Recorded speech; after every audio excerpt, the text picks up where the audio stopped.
Drawing जिसको हमने अपने प्रीवियस टॉपिक में कंप्लीट किया है, that was the house plan. नाम था ड्राइंग का, और हमने लोकेशन प्लान बना के ब्लॉक बना के सेव किया है। सो अब हम अपने जो ग्राउंड फ्लोर है 5 मरला हाउस का, उसका जो फर्स्ट टॉपिक का टाइटल है जिस तरह हमने एक्सप्लेन किया, उसको हम ड्रा करने जा रहे हैं, डिज़ाइन करने जा रहे हैं, बनाने जा रहे हैं। सो जिस तरह हमें आइडिया है, हम प्लॉट डायमेंशन ऑलरेडी देख चुके हैं और हमें बहुत क्लैरिटी के साथ पता है कि 5 मरला हाउस जो है उसकी जो डायमेंशंस होती हैं वो हमारी 25 बाय 45 होती हैं। सो हम यहाँ पे रेक्टेंगल ड्रा कर लेते हैं। हमारे पास दो ऑप्शन हैं ड्रा करने के।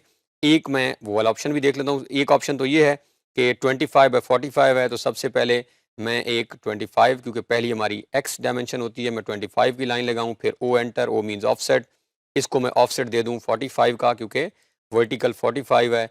और इसको मैं यहाँ से फॉर एग्ज़ाम्पल यहाँ कंप्लीट करूँ और देन अगेन हाँ, मैं इसको यहाँ से यहाँ। सो ये मेरे पास एक ऑप्शन है इसको बनाने का। इसके साथ पैरेलल जो आसान ऑप्शन है, क्योंकि यहाँ पे रेक्टेंगल है, इरेगुलर शेप तो है नहीं इसकी। सो व्हाई नॉट कि हम डायरेक्टली जो है 25 फीट कॉमा 45 फीट और एंटर। सो ये हमारे पास दोनों तरह की शेप्स। अब ये फ़िलहाल जो है ये एक एज़ अ बाउंड्री लेकर आया होगा, डायरेक्ट एक ही ऑब्जेक्ट है, और ये हमने क्योंकि 4 लगाए हैं। सो ये डिपेंडिंग अपॉन जिस ऑप्शन को आप पिक करना चाह रहे हैं, फ़र्ज़ करें हम इस ऑप्शन में वर्क करना चाह रहे हैं, सो हम इसको एंटर कर देते हैं, इसको सेलेक्ट करके एक्स एंटर, ताकि ये एक्सप्लोड हो जाए और अब हम इस पे वर्क कर सकें। सो हमने बाउंड्री ड्रा की है, नहीं होती। सो ये मेरे पास मेरी कंप्लीट बाउंड्री है। अब इससे पहले मैं यहाँ पे अपनी लेयर एल ए करके क्रिएट कर लेता हूँ, और हम लेयर जो है सबसे पहले बना लेते हैं जो हमारी बाउंड्री वॉल जो हमने अभी ड्रा की है, इसको हम अपनी लेयर में रख लेते हैं। फिलहाल ये लेआउट वाली लेयर में जा रहा है, तो हम इसको अपनी लेयर, इसका कलर, और इसके साथ हम एक और लेयर क्रिएट कर लेते हैं जिसका नाम हम इंटीरियर वॉल्स रखते हैं। अब इसके बाद की जो अंदर की दीवारें होंगी वो हम सारे इस लेयर में बना लेंगे।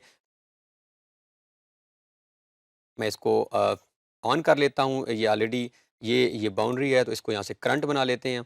सो ये सारा कुछ हम जो भी हमने बनाया है ये सिलेक्ट करके, हमने ऑलरेडी ये कवर किया हुआ है कि अगर हमने एक लेयर से दूसरी लेयर में चीज़ें लेके जानी हो तो सिंपल हमने सिलेक्शन की और बाउंड्री वॉल। तो अब मेरा ये वाला काम जो है ये बाउंड्री वॉल के लेयर के अंदर है। इसको फ़िलहाल ये जो हमने बनाई थी ये हम डिलीट कर देते हैं। सो ये मेरे पास जो है बाउंड्री वॉल है, यहाँ से मेरी रोड गुजर रही है सेम। ये मेरी फ्रंट साइड है और ये जिस तरह हम ऑलरेडी लोकेशन प्लान बना चुके हैं। सो अब हम यहाँ से इंटीरियर वॉल्स वाली लेयर ऑन कर लेते हैं। 3-4 मेथड ऑन करने के हैं। यहाँ से डायरेक्ट सेलेक्ट कर सकते हैं, यहाँ से क्लिक कर सकते हैं, या एल ए के साथ हम जाके उसको करंट लेयर, उसी में काम होता है। करंट लेयर मीन्स जिसमें हम काम कर रहे हो। सो अब मैं ओ एंटर, ओ जो है ये हमारा ऑफसेट है। सो 5 फीट एंटर करते हैं हम। 5 फीट हमने देनी है स्टार्ट, और 5 फीट हमने देनी है बैक साइड से। तो ये बैक साइड या इसको रियर साइड कहते हैं। अब एक्चुअली ये है मेरा जो एरिया है जिसके अंदर मैंने कंस्ट्रक्शन करनी है। इस एरिया के अंदर अगर आप दोबारा रूल्स में जाएं और एक जो हमने टॉपिक कवर किया था उसमें अगर आप जाकर देखें, जो जो हमने रेजिडेंशियल साइट रिक्वायरमेंट्स देखी थी, वहाँ पे ये था कि ये जो बैक साइड वाली जगह है इसके अंदर मुझे अथॉरिटी अलाउ करती है कि मैं 8 फीट हाइट के ऊपर, 8 फीट से ज़्यादा हाइट ना हो, और मैं 40 स्क्वायर फीट जगह कवर कर सकता हूँ। ये जो बैक साइड मेरे पास स्पेस है, इसका मतलब है कि 40 स्क्वायर फीट का मतलब क्या हुआ, 5 ज़रब 8, कि अगर आप 5 ले रहे हैं फॉर एग्जांपल वर्टिकल, तो 8 हॉरिजॉन्टल और 8 फीट हाइट। और स्टार्ट में जो मेरे पास स्पेस है, कौन से वाली सेट, ये जो मैंने लीव की है, इसके अंदर मैं कंस्ट्रक्शन तो कोई नहीं कर सकता, लेकिन यहाँ पे मैं कार पोर्च, क्योंकि कार पोर्च के लिए नॉर्मली हम शटरिंग भी दे रहे होते हैं, तो यहाँ पे construction he, but car porch के लिए मैं, अगर मैंने इस साइड पे गाड़ी खड़ी करनी है या इस साइड पे, तो मुझे अलाउ है अथॉरिटी की तरफ से कि मैं इसको इस्तेमाल कर सकता हूँ। अब मेरे पास ये स्पेस है बैक साइड से। अब मैं डी आई, अच्छा बार बार आपने डी आई कमांड का इस्तेमाल लाजमी करते रहना है। डी आई डिस्टेंस है, ताकि हमें आइडिया होता रहे कि हमारी अब स्पेस, तो अब मेरे पास 35 जो है वो वर्टिकल है और 25 हॉरिजॉन्टल, जिसके अंदर मैंने प्लानिंग करनी है। अब मेरे पास ये ऑलरेडी स्केचिंग हुई हुई है, आपके पास आपने भी इसकी स्केचिंग कर लेनी है। अब आपके लिए आसान होगा, यहाँ पे काम आपको असिस्ट करेगा आपका ग्राफ पेपर, जिसके अंबान हो जाएगा। अब ये मेरे पास जो है वो स्ट्रक्चर है। अब अगर आपको याद हो, मैं रेफर करूं, तो हमने बात की थी लोड बेरिंग और नॉन लोड बेरिंग वॉल्स। तो अब ये जो मेरी वॉल है और मेरी जो ये वॉल है, और ये जो क्योंकि साइड से तो मैंने स्पेस छोड़नी नहीं, तो अब एक्चुअली ये जो है हमारी ये सारी वॉल्स लोड बेरिंग है, इनके ऊपर स्लैब्स आएंगी, इनके ऊपर कमरे बनेंगे, इनके ऊपर हमारे बीम्स बनेंगी। सो अगर आप दोबारा refer back to lecture O enter, तो हमारी जो लोड बेरिंग वॉल्स थी उनकी थिकनेस 9 इंच होती है। सो मैं 9 और अंदर देनी है, क्योंकि बाहर तो हमें अथॉरिटी अलाउ नहीं कर रही, ये 5 फीट हमने क्लियर स्पेस छोड़नी है, तो अंदर आपने 9 इंच इधर और 9 इंच इधर। सो 9 इंच आपने इनर साइड, आउटर साइड हम नहीं देंगे, और हम दोबारा एग्जैक्टली मेजर भी कर लेते हैं। डी आई कमांड बार बार हम लगाते रहेंगे, बार बार हम अपने डिस्टेंसेस, तो एग्जैक्टली 5 फीट अथॉरिटी की या जो टीएम जो भी हमारी कंसर्न इदारा है उसकी हम रिक्वायरमेंट पूरी कर रहे हैं। और इधर आए तो ये भी 5, तो 5 फुट हमारा दोनों साइड से हमने छोड़ दिया है। अब ये मेरे पास ये जगह है, और हम अगर चाहें तो ये हमारी ये भी लोड बेरिंग वॉल्स हैं, इनको भी हम 9, और अगर कोई नॉन लोड बेरिंग वॉल आई तो उसे 4.5।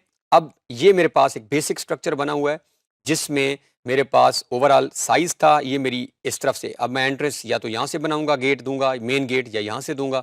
अब ये स्ट्रक्चर मेरे पास बन चुका है। अब हमने फर्दर डिसीजन लेने हैं, तो अब आपके ऊपर है कि आप इसको किस तरफ से स्टार्ट लेना चाह रहे हैं। आप बैक साइड से स्टार्ट करके आना चाह रहे हैं या आप फ्रंट साइड से। तो अब अगर आपको याद हो तो हमारे पास जो हमारे स्टैंडर्ड्स हैं, हमने पढ़ा था कि एक नॉर्मल गाड़ी के लिए सो मैं ऑफसेट की कमांड यहाँ पे लगा के ओ एंटर, ये हमारा ऑफसेट है, और हम यहाँ से 17 फीट की जो है वो ये लाइन लगा लेते हैं। इसका मतलब है यहाँ तक तो हमारी गाड़ी एक साइड पे आएगी, और इसके साथ हमें पता है कि 8/16 है, तो हमने 16 की जगह 17 छोड़ दिया ताकि थोड़ी सी हमारे मार्जिन ज़्यादा हो। अब हमने किसी भी साइड पे जो है वो 8 फीट जगह, 8 फीट मिनिमम है। अब मैं यहाँ पे दोबारा ओ एंटर, और हम इसे 12 कर देते हैं ताकि हमारे पास यहीं से हमने मूव करके गुजरना है। तो ये हमारे पास जगह बन चुकी है गाड़ी की। स्टैंडर्ड कहते हैं कि आपने 16 इस तरफ और 8 इस तरफ, तो हमने 17 इस तरफ छोड़ दिए है और 12 इस तरफ स्पेस, ताकि आराम से हमारी गाड़ी पार्क भी हो और यहीं से लोग गुजर के भी जाएं। अब हमारे पास कमांड है ट्रिम की, TR डबल एंटर, ये हमने ऑलरेडी इस्तेमाल की है। सो अब हम कुछ डिलीशंस कर लेते हैं, इसको हम फिलहाल डिलीट कर देते हैं यहाँ से। और ये क्योंकि मेरी कार पोर्च बनी है तो यहाँ पे दीवार नहीं आएगी, इसको भी हम डिलीट कर देते हैं। और फिलहाल हम इसको भी डिलीट कर देते हैं, और ये हमारी बैक ये लाइन भी डिलीट हो जाएगी। सो ये अब मेरे पास अगर स्ट्रक्चर जो नज़र आ रहा है, इस स्ट्रक्चर में क्या है कि ये मेरा कार पोर्च है, और जब हम एक घर के अंदर दाखिल होते हैं, आपने अब जो स्ट्रक्चर बन रहा है वो कुछ ऐसा है कि ये हमारा जो है वो कार पोर्च है। इस जगह को अथॉरिटी हमें कह रही है कि आप इस्तेमाल कर सकते हैं, लेकिन यहाँ पे आप कोई छत नहीं बना सकते। तो क्योंकि गाड़ी, अगर हम चाहें तो हम यहाँ से कोई वॉल बना भी दें, अगर गाड़ी का कमरा बना दें, तो कुछ जो हमारा पोर्शन है वो गाड़ी का बाहर रहेगा, जिसके ऊपर आपको अथॉरिटी इजाज़त नहीं देती आप कुछ बनाएं। लेकिन ये स्पेस जो है, अब यहाँ पे मैं ड्राइंग रूम नहीं बना सकता, क्योंकि ड्राइंग रूम जो है वो कवर्ड स्पेस है। ड्राइंग रूम के लिए कमरा बनेगा, उसकी छत बनेगी, उस छत के ऊपर उसका स्टू। तो मैं आपको यहाँ से क्लियर करता हूँ कि फ़र्ज़ करें अगर मैं कार पोर्च के लिए भी ये 5 फुट स्पेस, ये 5 फीट यहाँ तक थी, और हम यहाँ से अगर 17 फीट की लाइन लगाएं, हम कहते हैं ठीक है कार के लिए भी हम 5 फीट छोड़ते हैं, और 17 जो हमारे पास 8/16 फीट था तो 17 हम लगा लेते हैं। तो आप जस्ट इमेजिन कि ये बहुत छोटा सा मेरे पास स्ट्रक्चर बचा है। तो इस वजह से अथॉरिटी ने रिलैक्सेशन दी हुई है कि ठीक है आप ये 5 फीट जो है वो कार के लिए इस्तेमाल कर सकते हैं। कंट्रोल जी कर लेते हैं, वापस आ जाते हैं। तो अब हमारे पास जो स्ट्रक्चर है वो कुछ ऐसा बन चुका है कि हमें एक आइडिया हो गया कि ये कार पोर्च है, ये हमारा ड्राइंग रूम कुछ बनेगा।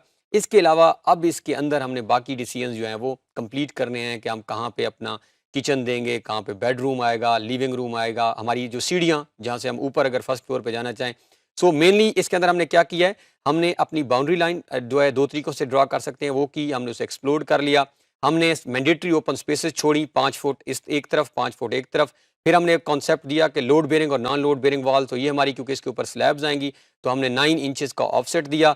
यहाँ पे हमने 17 फीट बाय 12, 12 और 17 फीट की कार पोर्च के लिए जगह दी, और ये हमारे पास अभी एक ड्राइंग रूम बनने जा रहा है। हम एक काम लास्ट इस टॉपिक में जो है कर लेते हैं, नेक्स्ट टाइम अगले में कंप्लीट करेंगे। हम ओ एंटर और 9 फीट का, क्योंकि हमें पता है लोड बेरिंग वॉल है, अंदर करके हम इसे ऑफसेट दे देते हैं। तो ये अब हमारे पास ये भी 9 फुट की दीवार है, ये भी 9 फुट की, इसको भी हम 9 फुट का ही बनाएंगे। और इसको तो फिलहाल इस टॉपिक के अंदर हम यहाँ तक रखेंगे, इसी सेम प्लेस से आगे जो है हम अपने नेक्स्ट टॉपिक में मूव करेंगे।